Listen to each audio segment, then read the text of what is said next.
nguvu mpya. Wale wanakaa katika uvumilivu, Mungu atawatia nguvu. Bwana Yesu asifiwe. Kwa sababu unamngoja Bwana. Vimepita vishawishi vingi katikati yako, lakini wewe moyo wako wakaza kumpenda Bwana na bado unamngoja Bwana. Unachongoja ni Bwana. Biblia inasema watapata nguvu mpya, watapaa juu kama tai. Bwana Yesu asifiwe. Jina la Bwana libarikiwe. Yaani sielewi, sijui nishuke huko. Bwana Yesu asifiwe.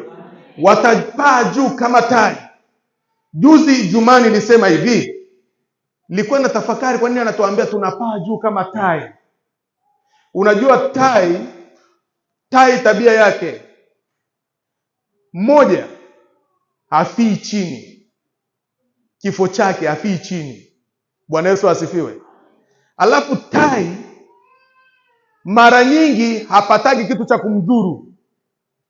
Kitu cha kumdhuru anakufaga mwenyewe tai, kwa sababu ana mbinu nyingi. Ndio maana Mungu ameweka vitu vielelezo vingine hapa tuvitazame tuweze kujua namna ya kuenenda. Tai ana maadui wengi. Akikaa chini huku, kuna maadui wengi wanamshambulia, wanamhitaji kumshambulia. Na kila anayemhitaji tai, sio kama anataka aishi naye kwa starehe, anataka amuue.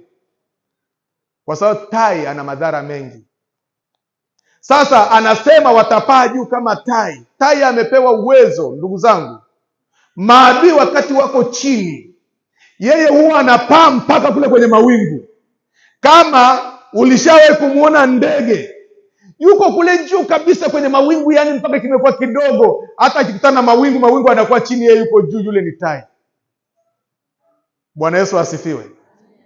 Maana yake maisha yake anaelea juu, maadui wako chini, anawatazama hivi. Sio ajabu, usije ukafikiri kwamba yuko kule mawinguni haoni nyoka wanaopita huku chini. Anawaona, lakini yeye yuko kiwango. Jina la Bwana libarikiwe. Yuko kiwango, anatembea juu angani, macho yake yanawaangalia maadui. Na ndicho kitu ninachokihitaji. Bwana wa majeshi akusaidie. Anasema wale wanaokutegemea, wanaomtegemea, wanaomngojea watapata nguvu mpya, na wale tena watapaa juu kama tai, wala hakuna chochote kitakachowaletea shida, kwa sababu wakati maadui wanahangaika huko chini, yeye yuko kule juu, anaangalia, anawacheka, anaangalia, na akishuka, uelewa, anapanda na nyoka mpaka kule juu. Bwana Yesu asifiwe. Yaani akishuka amemwona adui au ameona kitoweo. Akishuka tu amegonga, anapanda na nyoka mpaka kule juu, au anaenda anamkwenda kumtandika kwenye miamba huko. Adui yako ukimkamata huku chini, usitake kucheza naye hapa, mpeleke juu. Bwana Yesu asifiwe. Maneno mazito wanayokutamkia yapeleke juu. Shida unazozipitia peleka juu. Utakaa. Anasema wale wamngojea Bwana watapata nguvu mpya. Haleluya. Jina la Yesu libarikiwe. Shetani asikuletee shida. Shetani asikupe kuweweseka.